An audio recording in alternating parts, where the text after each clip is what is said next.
Only 20 coupes and 20 roadster versions of the car will be built, and it starts at 1.75 million euros. All that money will buy those lucky 40 people a few tech advancements and a look that is distinctly Lamborghini, where everything has been designed to maximize aerodynamics and downforce and keep heat in check. The Centenario is powered by naturally aspirated V12 with 770 horsepower. Redline has been increased to 8,600 RPM, and Lamborghini says this makes it the most powerful engine the company has ever made. Built with mostly carbon fiber, the car's dry weight is just over 3,300 pounds.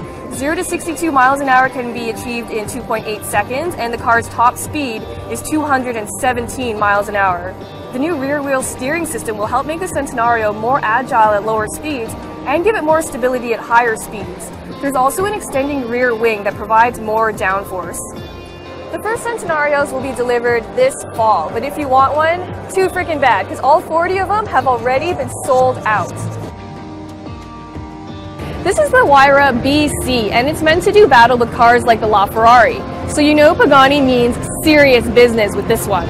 The Huayra BC is named after Pagani's first ever customer, Benny Caiola. Power output has been squeezed to 789 horsepower and 811 pound-feet of torque from a 6-liter twin-turbo V12 that's built by AMG. That's hooked up to a unique 7-speed gearbox. It's an automated manual transmission that can shift in just 75 milliseconds compared to the standard car's 150 milliseconds. Top speed is estimated to be around 220 miles per hour, and the sprint to 60 miles an hour can take around 2.8 seconds. The front and rear subframes have been improved to provide better cooling for the BC, while other changes include new suspension components, 4-way adjustable dampers, and Brembo carbon ceramic brakes. A ton of aerodynamic enhancements, of course, are also part of the deal. Overall weight clocks in at under 3,000 pounds, and Pagani looked at every single detail when removing weight from the car. Only 20 of these Pagani Huayra BCs will ever be made, and if you wanted one, too bad, because all of them have already sold out before the car was even unveiled. And even if it wasn't sold out, they cost about 2.35 million euros, so it's not like we'd be able to afford it anyways. The poor man's Z06, it combines most of that car's performance goodies and capability, but without the supercharged engine. Instead, it makes do with the standard 6.2-liter V8 with only 460 horsepower that comes mated to either an 8-speed automatic or an exceptionally smooth 7-speed manual. Other toys include the Z06's magnetic ride control system, as well as revised stabilizer bars and unique springs, plus an electronic limited slip differential and plus-size Brembo brakes. On top of all this, you can of course opt for the Z07 package with carbon ceramic brakes and Michelin Pilot Sport Cup 2 tires that help it deliver 1.2 Gs of lateral cornering capability.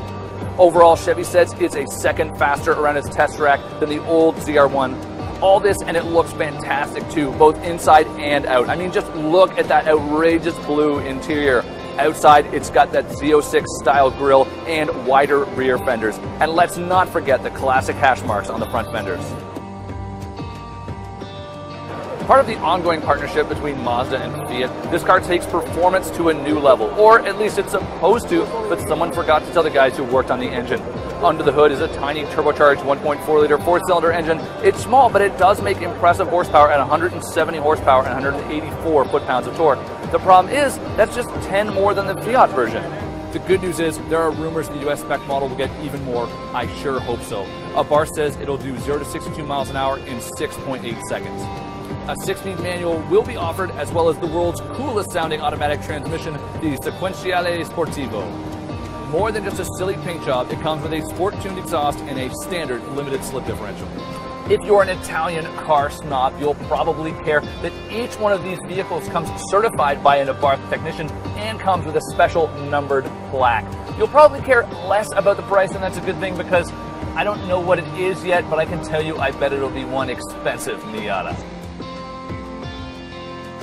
The coupe's new look is highlighted by a long clamshell hood, new LED headlights, and a new take on that signature Aston Martin grille and taillights.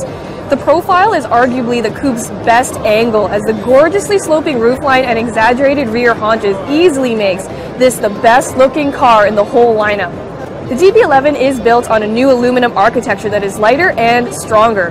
The Grand Tour is powered by a 5.2-liter twin-turbo V12 with stop-start, and the British automaker claims that this is the most efficient DB in its history.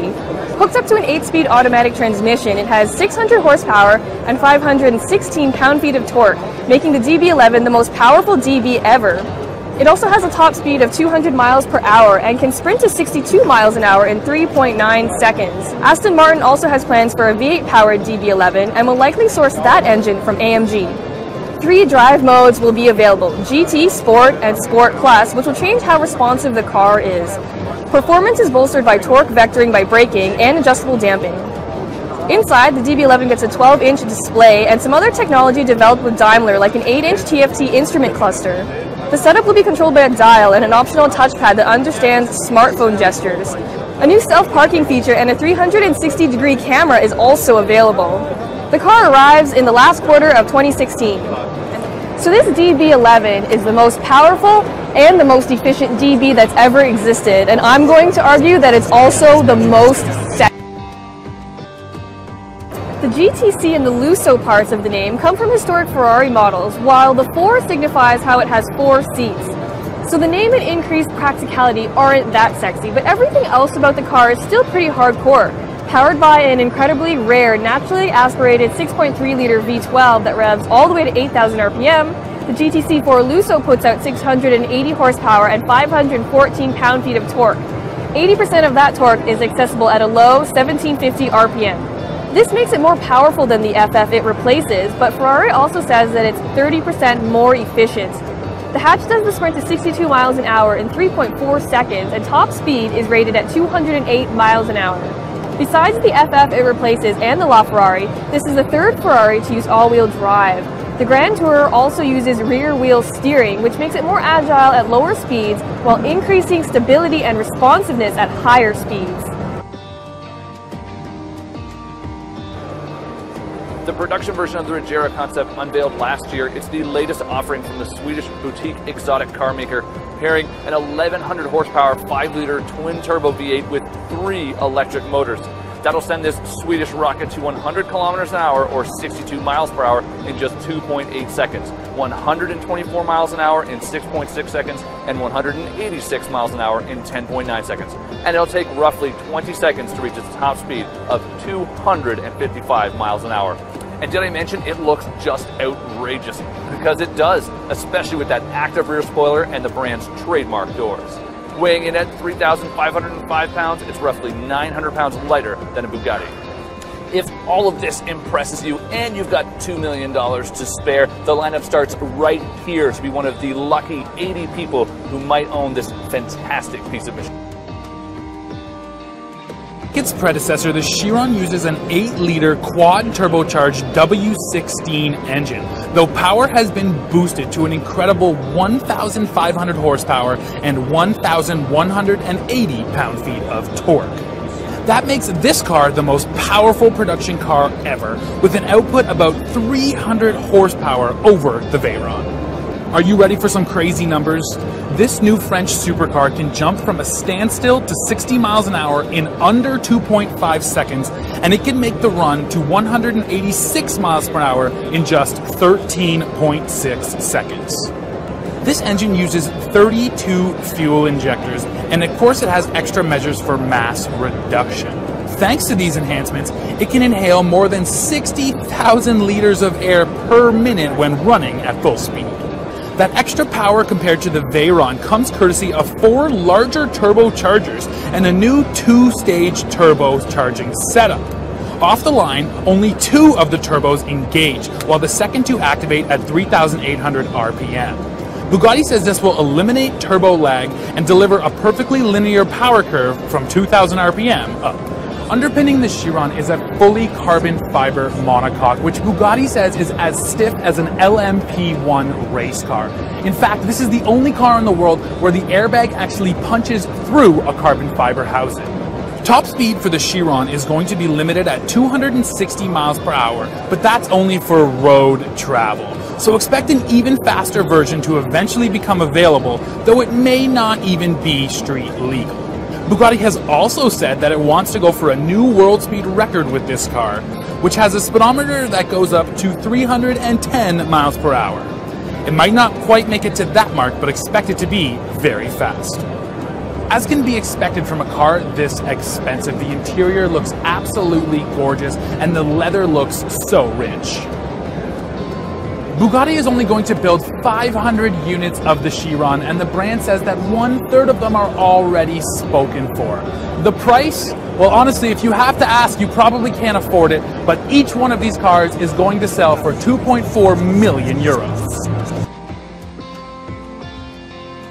Porsche revived the 718 nameplate as an homage to the 718 sports car that won numerous races in the late 1950s and early 1960s.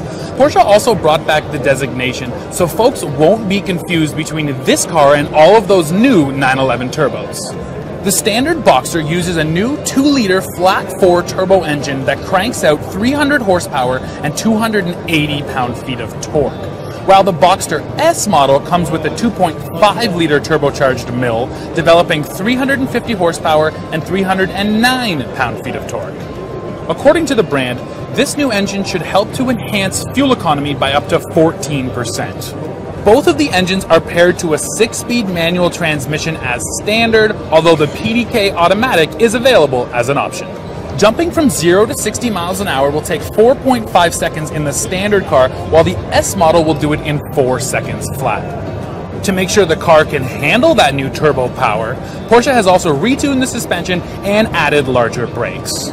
Now, the styling on the 718 Boxster looks very similar to the old car, but Porsche says that every single body part except for the luggage compartment, windshield, and the convertible top has been changed. The 911R is powered by the same 4-liter flat-6 engine that lives in the 911 GT3 RS, which means this car gets 500 horsepower and 338 pound-feet of torque. As a result, it can accelerate from 0 to 60 miles an hour in 3.7 seconds and has a top track speed of 200 miles per hour. But the absolute best feature of all on this 911R is that every single one of these cars will come only with a 6-speed manual transmission. On the inside, the 911R comes equipped with full bucket seats with carbon fiber backrests, which are wrapped in a houndstooth design, paying homage to the original 911 from the 60s. It also gets a unique GT Sport steering wheel. Like the GT3 RS, this car also features standard rear axle steering, which Porsche says has been tuned to offer direct turn-in response and precise handling. To make sure it can stop, the R is fit with 16.1-inch front brake rotors and 15.4-inch rear brake rotors inside of 20-inch wheels. So sure, there's no large rear wing pushing it into the ground, but the R model does benefit from weight savings. About 100 pounds has been stripped from this car compared to the GT3 RS, and the R model tips the scales at 3,021 pounds. To save that weight, the front luggage compartment lid and front fenders are made from carbon fiber, while the roof is made of magnesium, which also helps to lower the vehicle's center of gravity. The back seats, interior insulation, air conditioning, and audio system have also all been stripped out of this car to help save weight. The 911R will reach US dealerships in late summer of 2016 with the base price tag just shy of $186,000.